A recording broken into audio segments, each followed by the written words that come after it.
શાખાના આચાર્યબેન કિંજલબેન, CRC બેન C, દાતાશ્રી, શાળા પરિવારનો શિક્ષકગણ અને વિદ્યાર્થી ભાઈઓ તથા બહેનો, આજે તમારા જીવનના જોતાના 8 વર્ષો એ અહીંયા પૂરા થઈ ગયા હશે.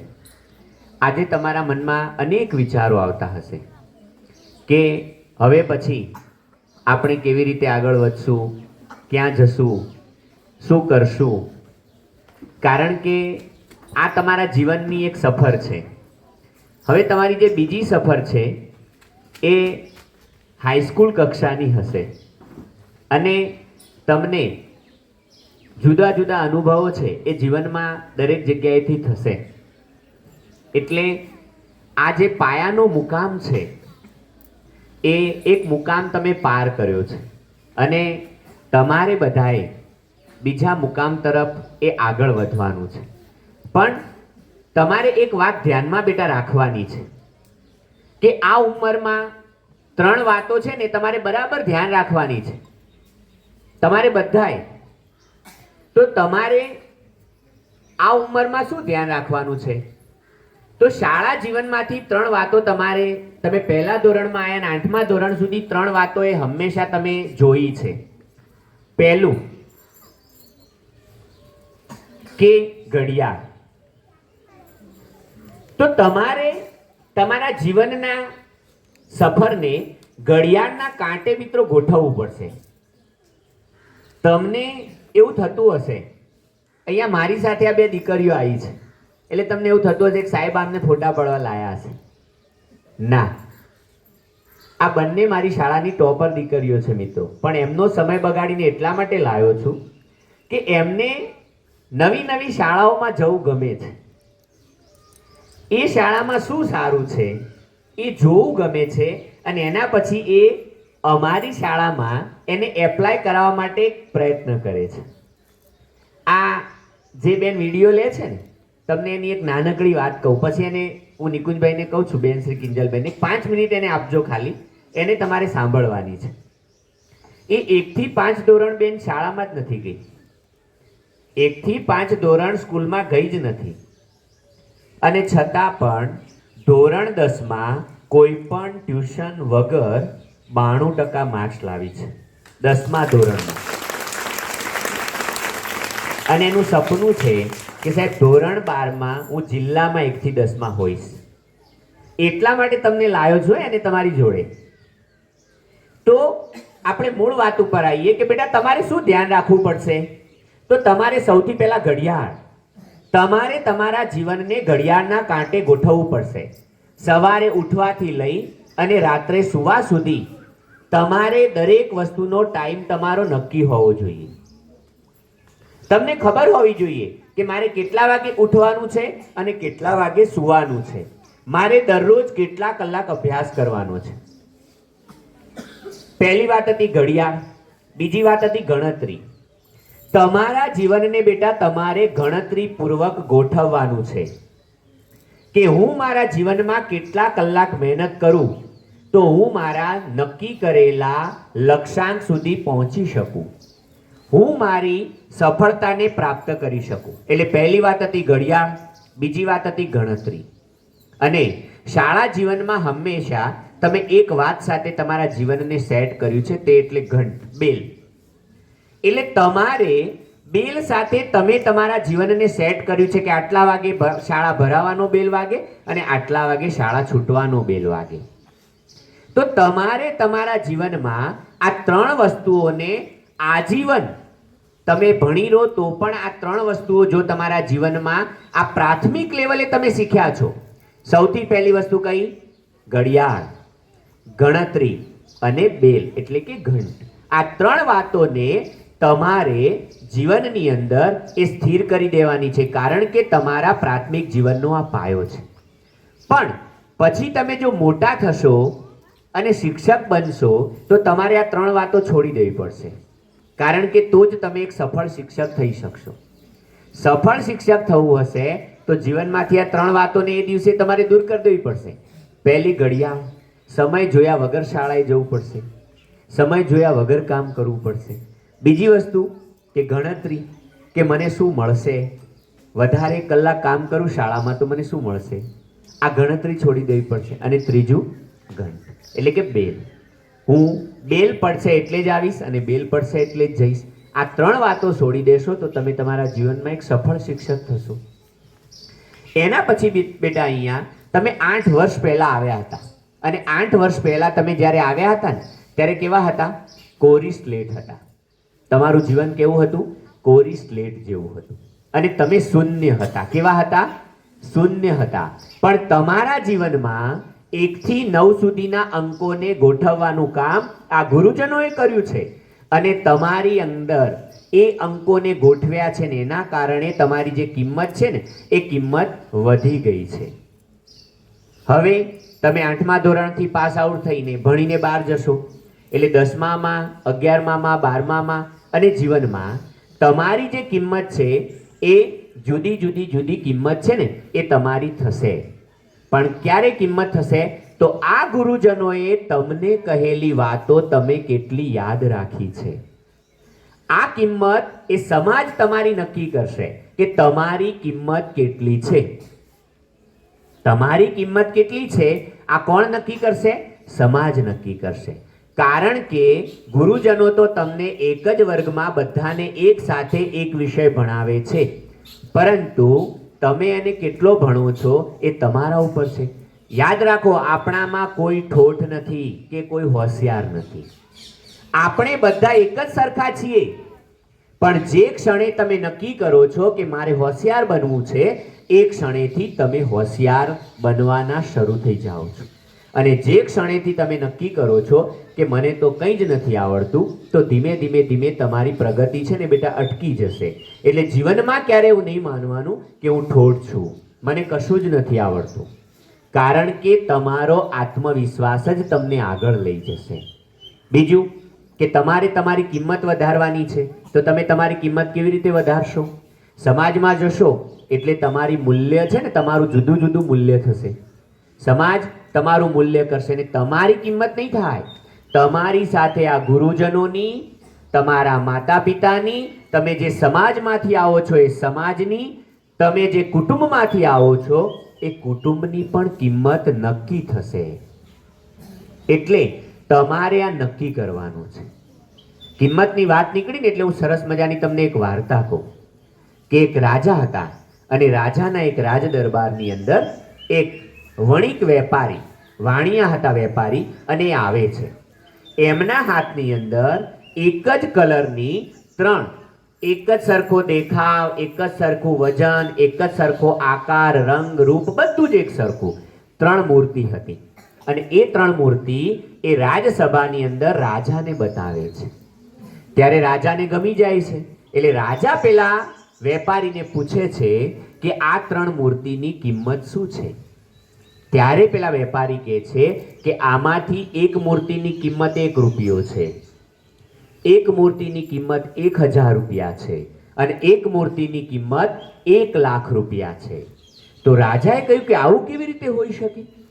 3 મૂર્તિઓ એક જ સરખી છે, એનો આકાર, રંગ, રૂપ બધું એક સરખું છે, તો એકની કિંમત 1 રૂપિયો, એકની 1000 રૂપિયા અને એકની 1 લાખ રૂપિયા, આટલો મોટો તફાવત કેવી રીતે હોઈ શકે? ત્યારે જે જવાબ આપે છે ને બરાબર સાંભળજો. એટલે એ વણિક વેપારી રાજાને એવું કહે છે કે તમારી રાજસભામાં ઘણા બધા વિદ્વાન માણસો છે, તો તમે એમને આની કિંમતનો ભેદ છે ને એ જાણવા માટે કહો. જો એ ન કહી શકે તો હું કહું. એટલે બધાએ જોયું પણ કોઈને ખબર પડી નહીં. પછી રાજાએ છે ને કામ એમના મંત્રીને સોંપ્યું અને મંત્રીએ કહ્યું કે 1 દિવસ પછી હું આ કિંમતનો ભેદ તમને જણાવીશ. બીજા દિવસે રાજસભા ભરાઈ, પેલા વેપારી પણ આવ્યા અને આખી રાજસભા ભરાયેલી છે. સમજો બરાબર. એટલે જે પેલા મંત્રીશ્રી હતા એ મંત્રીશ્રીએ રાજાને કહ્યું કે રાજા, આ મૂર્તિની કિંમત 1 રૂપિયો છે, આ મૂર્તિની કિંમત 1000 રૂપિયા છે, ને આ મૂર્તિની કિંમત 1 લાખ રૂપિયા છે. ત્યારે રાજાને પણ નવાઈ લાગી કે મંત્રીશ્રી તમને કેવી રીતે ખબર પડી? હવે બરાબર સમજજો. તો એ જે મૂર્તિ હતી તો મંત્રીશ્રીએ રાજાને કહ્યું કે આ મૂર્તિના આ કાનમાં તમે સળી નાખો છો તો એના બીજા કાનમાંથી બહાર નીકળી જાય છે. એટલે આ મૂર્તિ એવી છે, એના કાનમાં તમે કોઈ પણ વિચાર નાખો તો આ કાને સાંભળે છે ને આ કાને કાઢી નાખે છે. એમ જીવનમાં પણ જે લોકો આ કાનેથી સાંભળીને બીજા કાને કાઢી નાખે છે એની કિંમત જીવનમાં 1 રૂપિયા જેટલી જ રહે છે. કારણ કે તમારા ગુરુજનોએ બધાને એક જ વર્ગમાં એક સરખું ભણાવ્યું છે, એક જ સરખું જ્ઞાન આપ્યું છે, અને છતાં પણ કેટલાક વિદ્યાર્થીઓ આ કાનેથી સાંભળીને આ કાને કાઢી નાખતા હશે તો આપણી કિંમત કેટલી રહેશે? 1 રૂપિયા જેટલી. બીજી મૂર્તિના કાનમાં સળી નાખીએ તો એના મોઢામાં થઈને બહાર આવતી હતી. એટલે પેલા મંત્રીશ્રીએ કહ્યું કે રાજા, આ કાનમાંથી જે વાતો નાખવામાં આવે એ આના મોઢામાં થઈને બહાર આવે છે, એટલે આના જીવનમાં કશું નથી આવતું, પણ એ બીજાને કહી દે છે. એના જીવનમાં એ કશું લાવતો નથી. એટલે જે લોકો જીવનમાં સારી વાતો સાંભળે છે પણ બીજાને કહી દે છે, પોતાના જીવનમાં લાવવા પ્રયત્ન કરતા નથી, એની કિંમત જીવનમાં કેટલી છે? 1000 રૂપિયા છે. અને આ ત્રીજી મૂર્તિ છે, એના કાનમાં સળી નાખો તો શરીરના કોઈ અંગમાંથી બહાર આવતી નથી, એ એના પેટમાં જતી રહે છે. એટલે આના કાનમાં સારી વાત જાય છે તો એના જીવનમાં ઉતરી જાય છે, એ ક્યાંય બહાર જતી નથી. એટલે તમારા જીવન ઘડતરની જે વાતો તમને કહેવામાં આવી છે એ વાતોને જો તમે તમારા જીવનમાં ઉતારી દેશો તો તમારી કિંમત કેટલી થશે? કેટલી થશે? 1 લાખ રૂપિયા. કેટલી? 1 લાખ. એટલે આપણે હવે નક્કી બેટા કરવાનું છે કે આપણી કિંમત 1 રૂપિયો કરવી છે, 1000 રૂપિયા કરવી છે કે 1 લાખ રૂપિયા કરવી છે. તો તમને પાછો બીજો પ્રશ્ન થાય કે સાહેબ, અમે જે સમાજમાંથી આવીએ છીએ, અમે જે ગામમાંથી આવીએ છીએ, ત્યાં તો અમે આવું કેવી રીતે કરી શકીએ? તો હું તમને એના માટે પણ એક સરસ મજાની વાર્તા કહું. અહીંયા બરાબર સાંભળજો. આવું મંડાલી જેવું એક ગામ છે. એ ગામમાં દરરોજ એક ફુગ્ગાવાળો આવે છે. શું કરે છે? ફુગ્ગાવાળો આવે છે. અને ફુગ્ગાવાળો ખરો ને, એ ફુગ્ગા વેચે છે. હવે ફુગ્ગાવાળો આવે છે, ફુગ્ગા વેચે છે, એટલે એક દિવસ તમારા જેવા બધા બાળકો હતા ને, એ કોઈક જગ્યાએ રમવા ગયા છે અને આજે ફુગ્ગાવાળો આવે છે, પણ ફુગ્ગા લેવા કોઈ આવતું નથી. એટલે ફુગ્ગાવાળો ખરો ને, એ પેલા ફુગ્ગા વેચી શકતો નથી. એટલે વિચાર કરે છે કે આ બાળકો ગામમાં કોઈ પણ જગ્યાએ રમતા હશે. હવે આ રમતા હશે ને તો એમને ખબર કેવી રીતે પડશે કે હું અહીંયા આવ્યો છું? તો એ પોતાના ફુગ્ગામાંથી એક લાલ કલરનો ફુગ્ગો છે ને એને છોડી દે છે, અને ફુગ્ગાની અંદર છોડી દે છે એટલે ફુગ્ગો ઉપર જાય છે. એ ફુગ્ગો ઉપર જાય છે એટલે તમારા જેવા બધા રમતા હતા તો એ રમતા રમતા બધાની નજર ક્યાં પડે છે? પેલા ફુગ્ગા ઉપર પડે છે. એટલે એક બાળકે કહ્યું કે જો જો જો પેલો ફુગ્ગો જાય છે ઉપર. એટલે પેલા બધાને ખબર પડી કે હા, પેલા ફુગ્ગાવાળા કાકા આવ્યા છે, તો ચાલો આપણે બધા એમની પાસે જઈએ. એટલે તમારા જેવા બધા વિદ્યાર્થી હતા ને, એ પેલા ફુગ્ગાવાળા કાકા પાસે જાય છે, બધા ફુગ્ગા લઈ લે છે. પણ એક વિદ્યાર્થી ખરો ને, એ ફુગ્ગો લેવા જાય છે એટલે એક જ ફુગ્ગો વધે છે, અને ફુગ્ગો કાળા કલરનો હતો. એટલે પેલો વિદ્યાર્થી એ પેલા ફુગ્ગાવાળા ભાઈને કહે છે કે મારે કાળા કલરનો ફુગ્ગો લેવો નથી. કેમ? તો કે મારે તો લાલ કલરનો ફુગ્ગો લેવો છે. તો પેલા પૂછે છે કે કેમ લાલ કલરનો ફુગ્ગો લેવો છે? તો કહે છે કે જે લાલ કલરનો ફુગ્ગો હોય ને એ ખૂબ ઊંચે ઉડે છે. તમે જે ફુગ્ગાને છોડ્યો હતો એ લાલ કલરનો ફુગ્ગો હતો, એટલા માટે એ ફુગ્ગો ખરો ને એ ખૂબ ઊંચે ગયો હતો. ત્યારે પેલા ફુગ્ગાવાળા કાકા ખરા ને, એ પેલા વિદ્યાર્થીને સમજાવે છે કે બેટા, ફુગ્ગા ઉપર શું લખ્યું છે તું વાંચતો. તો એ કહે છે કે ફુગ્ગા ઉપર લખ્યું હતું. શું લખ્યું હતું? તો જે ફુગ્ગાની અંદર છે તે ફુગ્ગાને ઉપર લઈ જાય છે, ફુગ્ગાની બહાર છે ને તે ફુગ્ગાને ઉપર લઈ જતો નથી. કઈ વસ્તુ ઉપર લઈ જાય છે? જે ફુગ્ગાની અંદર છે તે ફુગ્ગાને ઉપર લઈ જાય છે, ફુગ્ગાની બહાર છે તે ફુગ્ગાને ઉપર લઈ જતું નથી. એટલે એ શું કહે છે કે તમે કઈ જ્ઞાતિના છો, કયા ધર્મના છો, તમારો દેખાવ કેવો છે, તમે કયા મોહલ્લામાં રહો છો, તમે કેવા ઘરમાં રહો છો, આ એક પણ વસ્તુ અગત્યની નથી. જો તમારે જીવનમાં આગળ વધવું છે બેટા, જીવનમાં આગળ વધવું છે, પ્રગતિ કરવી છે, આગળ જવું છે, તમારે તમારી કિંમત વધારવી છે, તો તમારી અંદર જે પડ્યું છે, આ ગુરુજનોએ જે તમને પીરસ્યું છે, તમને જે આપ્યું છે ને, એ જ તમને ઉપર લઈ જશે. એટલે ફુગ્ગાને ઉપર કોણ લઈ જતું હતું? હવા. એની અંદર રહેલો ગેસ ફુગ્ગાને આગળ લઈ જતો હતો બેટા, ઉપર લઈ જતો હતો, નહીં કે ફુગ્ગાનો કલર. એટલા માટે જો તમે કદાચ સર્ચ કરશો તો તમને ખબર પડશે, ઉત્તર પ્રદેશના એક આઈએએસ ઓફિસર છે ને, એમની હાઈટ 3 જ ફૂટ છે ખાલી. કેટલી? 3 ફૂટની હાઈટ છે. એટલે જીવનની અંદર તમારી ઊંચાઈ, તમારો દેખાવ, તમારી જ્ઞાતિ, તમારો ધર્મ, આ એક પણ વસ્તુ તમારી પ્રગતિમાં અવરોધરૂપ બની શકતા નથી. એટલે તમારે નક્કી કરવાનું છે બેટા કે તમારે ક્યાં જવું છે, તમારે કેટલે ઊંચે જવું છે, કેટલે આગળ જવું છે, ને તમારી કિંમત 1 રૂપિયો બનાવી છે, 1000 રૂપિયા બનાવી છે કે 1 લાખ રૂપિયા બનાવી છે? આ નક્કી કોને કરવાનું છે? તમારે બધાએ નક્કી કરવાનું છે. અને એટલા માટે બેટા તમારી અંદર જ એક આઈએએસ, એક આઈપીએસ, એક તલાટી, એક શિક્ષક, એક પ્રિન્સિપાલ, એક ડોક્ટર, એક એન્જિનિયર, એક વકીલ, એક જજ, આ બધું તમારી અંદર પડેલું છે. અને તમે જો નક્કી કરશો કે મારે આ બનવું છે, તો તમે બેટા એ બની શકશો. અને એનું એક ઉદાહરણ તમને કહું કે એક રાજ્ય છે ગુજરાતનું, અને એ રાજ્યનું નામ છે તેલંગણા. આ તેલંગણા રાજ્યની અંદર એક અંબિકા દેવી નામની એક છોકરી છે. શું નામ છે એનું? અંબિકા દેવી. અને આ અંબિકા દેવી ખરા ને, એ કેટલું ભણેલા છે? 8 ભણેલા છે ખાલી. કેટલું ભણેલા છે?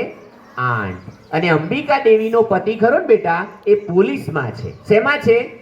પોલીસમાં છે. અને એ વખતે એ પોલીસની રાષ્ટ્રીય પર્વની પરેડ હોય છે. એટલે આ અંબિકા દેવીનો પતિ ખરા ને, એ અંબિકા દેવીને કહે છે કે ચાલ આજે હું તને મારી પરેડ બતાવું કે અમારી પરેડ કેવી હોય છે અને હું કેવી પરેડ કરું છું. ચાલ તને જોવા લઈ જાઉં. અને એ વખતે બેટા એ અંબિકા દેવી ખરા ને, એ પરેડ જોવા જાય છે અને ઘરે આવીને એના પતિ પૂછે છે કે તને મારી પરેડ કેવી લાગી? કે તમારી પરેડ સરસ લાગી, પણ મારે તમને એક પ્રશ્ન પૂછવો છે. તમે બધા જેને સેલ્યુટ કરતા હતા એ વ્યક્તિ કોણ હતી? તમે બધા જેને સેલ્યુટ કરતા હતા એ વ્યક્તિ કોણ હતી? તો એણે કહ્યું એ ભાઈએ કે એ અમારા આઈપીએસ ઓફિસર હતા, સુપ્રિન્ટેન્ડન્ટ ઓફ પોલીસ, એ અમારા એસપી સાહેબ હતા. તો એમણે કહ્યું કે તમે ના બની શકો? તો કે ના, હું તો ના બની શકું, કારણ કે હું તો કોન્સ્ટેબલ છું. તો અંબિકા દેવીએ કહ્યું કે હજી વિચારો, તમે ન બની શકો? કે ના, હું એ ન બની શકું. તો કે મારે બનવું છે. ત્યારે એના પતિ કહે છે કે તું ગાંડી થઈ ગઈ છે, તું તો હજી 8 જ પાસ છે, તું કેવી રીતે બની શકે? તો અંબિકા દેવી કહે છે કે તમે મને ખાલી સપોર્ટ કરો, હું બનીને બતાવીશ. અને મિત્રો અંબિકા દેવી એક્સટર્નલ, પછી 10માની પરીક્ષા, 12માની અને ગ્રેજ્યુએટ કરે છે, અને યુપીએસસીના 4થા પ્રયત્ને આઈપીએસ ઓફિસર બને છે. વિચારજો, એક 8 પાસ દીકરી એક પરેડ જોયા પછી નક્કી કરે છે કે મારે આઈપીએસ ઓફિસર બનવું છે. અને અંબિકા દેવી મિત્રો એ તેલંગણાના આઈપીએસ ઓફિસર છે. એટલે તમારી અંદર શું તાકાત છે આ બરાબર વિચારી લેજો. પણ આ વિચાર તમને આવવો જોઈએ. આના માટે તમારે પ્રયત્ન કરવો પડશે. કારણ કે તમે કેવા છો ખબર છે? તો 2 બીજ હોય છે, અને બંને બીજ ખરા ને રસ્તાની અંદર પડેલા હોય છે. હવે એ વખતે બંને બીજ ખરા ને વાતો કરે છે. એક બીજ કહે છે કે મારે જમીનની અંદર જઈને જોવું. બીજું બીજ કહે છે કે જો બહાર તો સરસ મજાની દુનિયા છે, આવતા જતા લોકો હોય, અહીંયાથી ડીજે જતું હોય, બધું સાંભળવા મળે, મજા આવે, એટલે આપણે કંઈ કરવું નથી. પણ સંજોગો વસાત એવું થાય છે કે એક બીજ છે, એ એક બીજ કોકના પગની અંદરથી એ માટી એની ઉપર ચડી જાય છે, અને પછી ત્યાં પાણી ઢળે છે, અને એ બીજ ખરું ને એ ઉગે છે. પણ જે પેલું બીજ એ બહાર હોય છે, એ વખતે એક પક્ષી આવે છે ને પેલું બીજ ખરું ને બહાર હોય છે એને ચણી જાય છે, અને પેલું જે બીજ માટીમાં ઢંકાઈ જાય છે એ બીજમાં અંકુર ફૂટે છે. અને તમારા જેવો એક બાળક એ ત્યાંથી જતો હોય છે ને જુએ છે કે આ બીજને અંકુર ફૂટ્યા છે, એટલે શું કરે છે તો પોતાની પાણીની બોટલમાંથી થોડું પાણી રેડે છે અને બાજુમાં રહેલો એક કાંટો એની ઉપર નાખી દે છે. હવે પેલું જે બીજ છે એ બીજ ધીમે ધીમે ધીમે ધીમે મોટું થાય છે. તમારા ગુરુજન જેવા એક ત્યાંથી નીકળે છે ગુરુજી, એટલે ગુરુજીને થાય છે કે આ બીજ અંકુરિત થયું છે, એટલે બીજો કાંટો નાખે છે અને પછી મિત્રો ધીમે ધીમે ધીમે ધીમે ધીમે એ મોટું થતું જાય છે અને એ ઝાડ બને છે મિત્રો.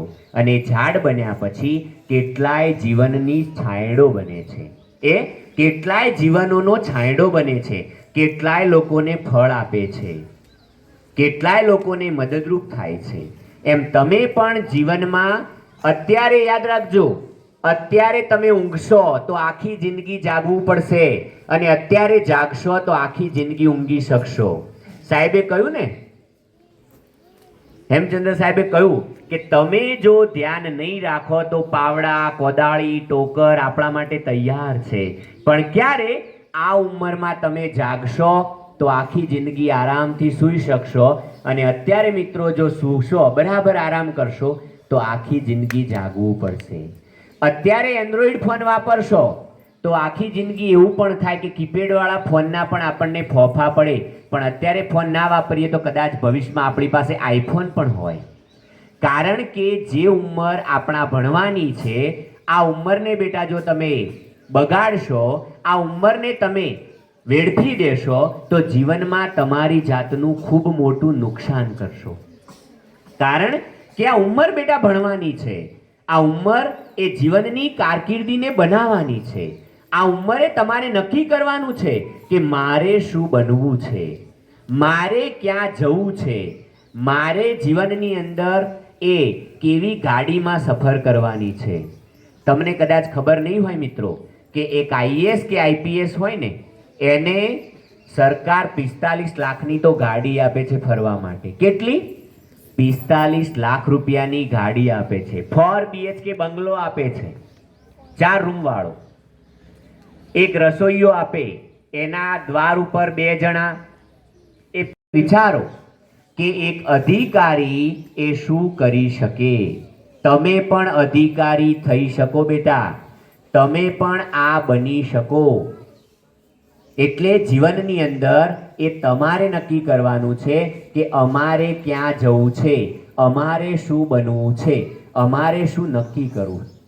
અને જો એ તમે નક્કી કરશો તો યાદ રાખજો, સાહેબે તમને 2 વાત કરી હતી કે જીવનમાં મિત્રો ખરાબ મિત્રો અને મોબાઈલથી દૂર રહેજો. હું તમને એક સરસ મજાની વાત દ્વારા આ વાત સમજાવી દઉં કે આપણે 2 જણને પૂંછડું જોયું છે.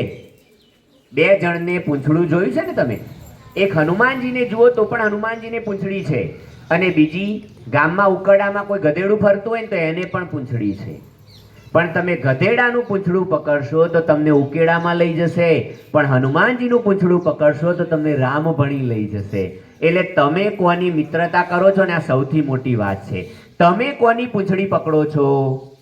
હનુમાનજીની પકડો છો કે જે ખાલી રખડી ખાય છે એવા મિત્રોની પૂંછડી પકડો છો? એટલે આપણા મિત્રો ઉપર પણ આનો ખૂબ મોટો આધાર છે. એટલે આપણે આ પણ બેટા જીવનમાં નક્કી કરવાનું છે કે આપણે શું કરવું છે. અને જીવનમાં એક વસ્તુ યાદ રાખજો, પેલી દીકરીએ સરસ મજાનું, ખરેખર તમને બધાને તમારા ગુરુજનોએ બહુ સરસ તૈયાર કર્યા છે. પેલી દીકરી એકદમ જોરદાર બોલી એમ, અને બાકીના બધા મિત્રો પણ જોરદાર બોલ્યા. તો તમારા ગુરુજનોએ તમને ખૂબ સરસ રીતે તૈયાર કર્યા છે. એણે તમને પેલા માટીની વાત કરી મિત્રો. તમે બધા જાણો છો કે જે પથ્થર ટાંકણા ખમે ને, પથ્થરમાંથી મૂર્તિ બનાવવાની હોય ને ત્યારે એને છીણી અને હથોડીથી મિત્રો સતત ટાંકવામાં આવે છે, એની ઉપર પ્રહાર કરવામાં આવે છે. એટલે જે પથ્થર પ્રહારોને ખમે છે ને મૂર્તિ બને છે. જે પથ્થર ફસકી જાય છે, તૂટી જાય છે, એ પગથિયામાં જ વપરાય છે. અને એ પગથિયા ઉપર પગ દઈ અને બધા પેલી મૂર્તિના દર્શન કરવા જાય છે. એમ તમારામાંથી પણ કોઈ મોટો માણસ બનશે એ વખતે આપણે કહેશું કે અમે ભેગું ભણતા હતા, અમે ભેગું ભણતા હતા. પણ આપણે પણ ત્યાં પહોંચવાનું છે. પણ એના માટે તમારે જીવનની અંદર એ ગુરુજનોના ટાંકણા સહન કરવાના છે, ગુરુજનોની શિખામણને યાદ રાખવાની છે, નહીં કે આ કાનેથી સાંભળીને આ કાને કાઢી નાખવાની છે. જો તમે એવું કરશો તો તમારી કિંમત બેટા 1 રૂપિયા જેટલી રહી જશે. એટલે તમારે આ વાતને બરાબર ધ્યાનમાં રાખવાની છે મિત્રો. બીજું કે આ સાથે તમારે તમારા જીવનની અંદર આત્મવિશ્વાસ લાવવાનો છે. તમારા જેવા વિદ્યાર્થીઓ હતા અને એક વર્ગની અંદર નિકુંજભાઈ સાહેબ જેવા ભણાવતા હતા, સાહેબ ગણિત, અને પરીક્ષા પૂરી થઈ ગઈ અને માર્ક્સ આવ્યા તો એક વિદ્યાર્થીને, વર્ગનો 1લા નંબરનો વિદ્યાર્થી હતો, પણ એને પૂરેપૂરા માર્ક્સ આવ્યા નહીં. એને એક દાખલો ખોટો પડ્યો અને 4 માર્ક્સ કપાયા. એટલે એનું રિઝલ્ટ લઈને ઘરે ગયો ને, એટલે એના મમ્મી ખરા ને શાળામાં આવ્યા અને એણે સાહેબને કહ્યું, એમના મમ્મીએ, કે સાહેબ મારા દીકરાનું ગણિત કાચું છે, કારણ કે એને 4 માર્ક્સ કપાઈ ગયા. અને એ વખતે સાહેબે પેલા દીકરાને પૂછ્યું કે બેટા સાચું બોલજે, શું થયું?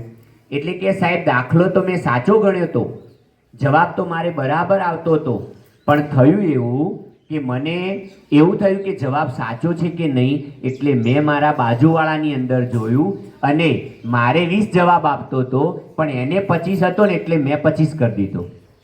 એટલે સાહેબે એ વખતે એમને સમજાવ્યું કે આનું ગણિત કાચું નથી, આનો આત્મવિશ્વાસ કાચો છે. એટલે આપણે આપણી જાત ઉપર બેટા હંમેશા વિશ્વાસ રાખવાનો કે બીજાનું સાચું ને મારું ખોટું એવું નહીં. તમને જે આવડે છે એ સાચું જ છે, અને તમે જો તમારી જાત ઉપર ભરોસો રાખશો, વિશ્વાસ કરશો, તો જીવનની અંદર તમે ક્યારેય જીવનમાં કોઈ ક્ષેત્રમાં પાછા નહીં પડો બેટા. તમે કોઈ જગ્યાએ ક્યાંય તમારા જીવનમાં કચાશ રહેશે નહીં. એટલે તમારે પણ આ વાતને ધ્યાન રાખવાની છે કે આપણાથી જીવનનું ગણિત છે ને કાચું ના રહે. આપણા જીવનનું ગણિત છે એ ક્યાંય કાચું રહેવું જોઈએ નહીં. અને આ વાત મિત્રો સૌથી મહત્વની છે. અને છેલ્લે એક વિદ્યાર્થી શું કરી શકે? તો બેને તમને સચિન તેંડુલકરનું સરસ મજાનું ઉદાહરણ આપ્યું, કારણ કે આપણે બધા એમને જાણીએ છીએ, પણ આપણે નથી જાણતા ને એવા એક વ્યક્તિની હું તમને વાત કરું. 1963માં ન્યુયોર્કના બ્રુકલિનની અંદર જન્મેલા એક ખેલાડીની વાત મારે તમને કરવાની છે. જો તમે બધા સમજજો કે તમારી અંદર કેટલી બધી તાકાત છે, તમે શું કરી શકો એમ છો, એનું આ ઉત્કૃષ્ટ ઉદાહરણ છે. 1963માં તમે સર્ચ કરશો તો પણ તમને મળશે. ન્યુયોર્કના બ્રુકલિનની અંદર તમારા જેવા એક બાળકનો જન્મ થાય છે અને એ બાળક પ્રાથમિક શાળામાં ભણતો હોય છે.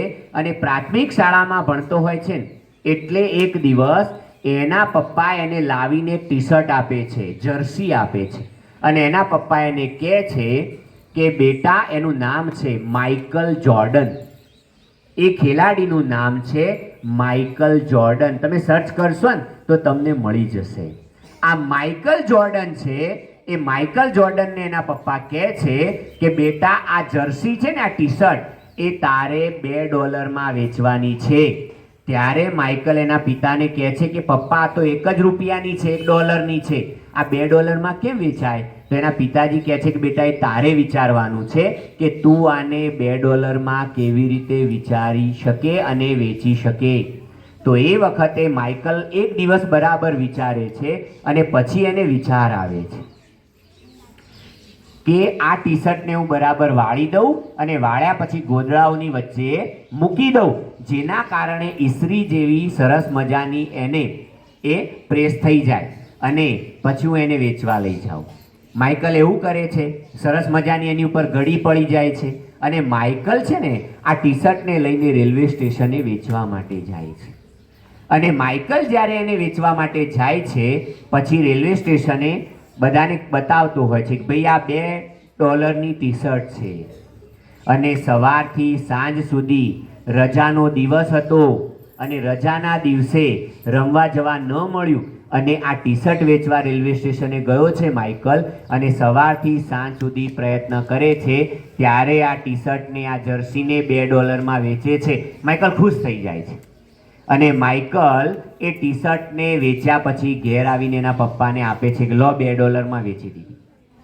બરાબર યાદ રાખજો, એક અઠવાડિયું થાય છે અને માઇકલના પપ્પા ફરી પાછા એક ટી શર્ટ બીજી લાવે છે અને માઇકલને કહે છે કે બેટા માઇકલ, આ ટી શર્ટને તારે $20 વેચવાની છે. અરે માઇકલ કહે છે કે પપ્પા આ તો પેલી $2 વાળી ટી શર્ટ છે, આના $20 આવે કેવી રીતે? ત્યારે માઇકલના પિતાજી કહે છે કે બેટા એ તારો વિષય છે, તું વિચાર. અને બેટા માઇકલ છે એના વર્ગના મિત્રને વાત કરે છે કે આવી રીતે મારે એક ટી શર્ટ $20 વેચવાની છે. ત્યારે માઇકલનો એક મિત્ર કહે છે કે મને ચિત્ર સરસ આવડે છે, તું ટી શર્ટ લઈને મારા ઘેર આવજે, આપણે ટી શર્ટ ઉપર એક ચિત્ર દોરશું. અને મિત્રો તત્કાલીન સમયમાં મિકી માઉસનું ચિત્ર બહુ ફેમસ હોય છે અને એનો મિત્ર એની ઉપર મિકી માઉસનું ચિત્ર દોરી આપે છે. અને એ વખતે માઇકલ એ ટી શર્ટની ઉપર ચિત્ર છે એ બરાબર થઈ જાય છે, સુકાઈ જાય છે. પછી એને સ્કૂલ લઈ જાય છે અને સ્કૂલ છૂટે છે ને એ વખતે માઇકલ ઝડપથી બહાર દરવાજામાં જઈને ઊભો રહે છે અને બધા બાળકોને પેલું ચિત્રવાળી ટી શર્ટ બતાવે છે અને કહે છે કે મારે આ ટી શર્ટ વેચવાની છે. તમારા જેવા એક બાળકને ગમી જાય છે ટી શર્ટ અને એના પિતાજી એ માઇકલને પૂછે છે કે બેટા ટી શર્ટ કેટલા $માં વેચવાની છે? ખૂબ સુખી હતા એટલે એણે કહ્યું કે મારે $20 વેચવાની છે. અને ટી શર્ટ લઈને પેલો બાળક ખુશ થઈ જાય છે. એટલે માઇકલને પેલા બાળકના પિતાજી $20 આપે છે અને ઉપરથી $2 વધારાના આપે છે કે મારા બાળકને તે ખુશ કરી દીધું. અને એટલા માટે માઇકલને કેટલા ડોલર મળે છે? $22 મળે છે. માઇકલ તો ખુશ થઈ જાય છે કે હાશ. એના પછી માઇકલ પોતાના પિતાને આપે છે કે લો પિતાજી આ $22. જુઓ તમારી અંદર વિચાર શું કરે છે. તમારી અંદર જો એક વિચાર આવશે તો તમે સામાન્ય વસ્તુને પણ તમારી સામાન્ય જાતને પણ કેટલે પહોંચાડી શકશો. આ સમજજો મિત્રો.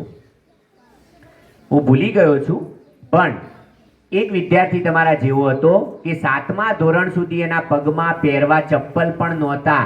આજે એનો વાર્ષિક પગાર 1400 કરોડ રૂપિયા છે. 7મા ધોરણ સુધી પહેરવા એની પાસે ચપ્પલ પણ નહોતા અને આજે એની પાસે વાર્ષિક 1400 કરોડ રૂપિયાનો પગાર છે. એટલે યાદ રાખો કે તમે તમારી જાતને ક્યાં લઈ જવા માંગો છો. હજી એક અઠવાડિયું થાય છે અને માઇકલ જોર્ડનના પિતાજી છે એ માઇકલને ત્રીજી ટી શર્ટ લાવીને કહે છે કે બેટા માઇકલ આ ટી શર્ટને $100 વેચવાની છે. કેટલા ડોલરમાં? $100 વેચવાની છે. આ વખતે માઇકલ એના પિતાજીને એક પણ પ્રશ્ન કરતો નથી અને માઇકલ વિચારે છે કે હવે આને $100 કેવી રીતે વેચી શકું. અને એ વખતે મિત્રો આજે જેમ પ્રખ્યાત કોઈ હિરોઈન હોય ને એ વખતે ન્યુયોર્કની પ્રખ્યાત હિરોઈન હતી ફરાહ ફોસેટ.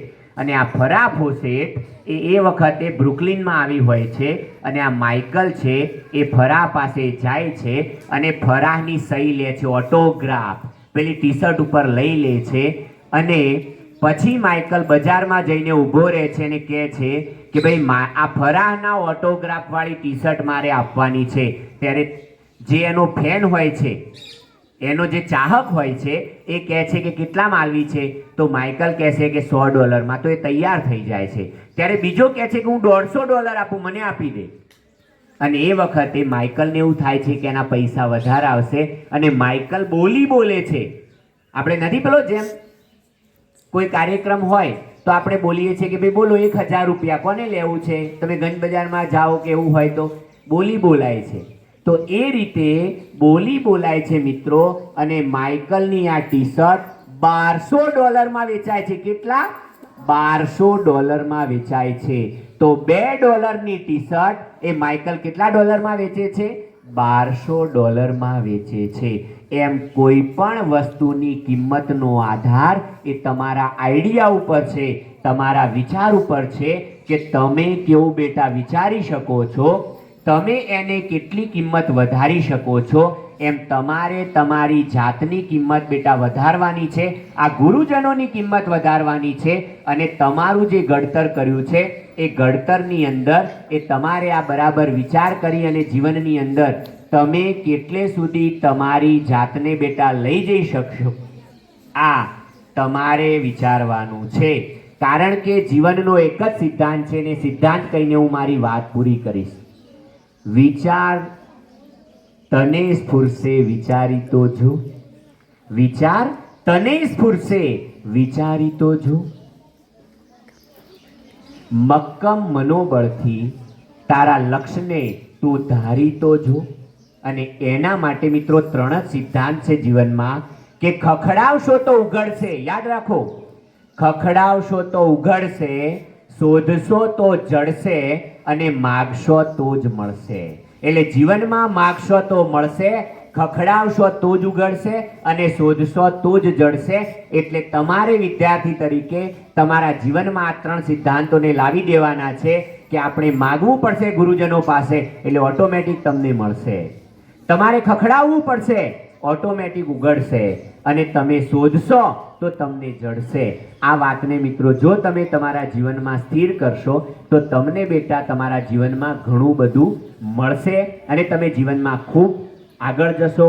આજના તબક્કે બેન શ્રી કિંજલબેન, મારા મિત્ર નિકુંજભાઈ અને સમગ્ર શાળા પરિવાર એસએમસી, હું આજે અને તમારા બધાનો હૃદયપૂર્વક આભાર માનું છું કે અહીંયા તમે મને બોલાવ્યો, મારું સન્માન કર્યું, અને મને બહુ શાંતિથી તમે સાંભળ્યો. એ બદલ સમગ્ર શાળા પરિવારનો ખૂબ ખૂબ આભારી છું.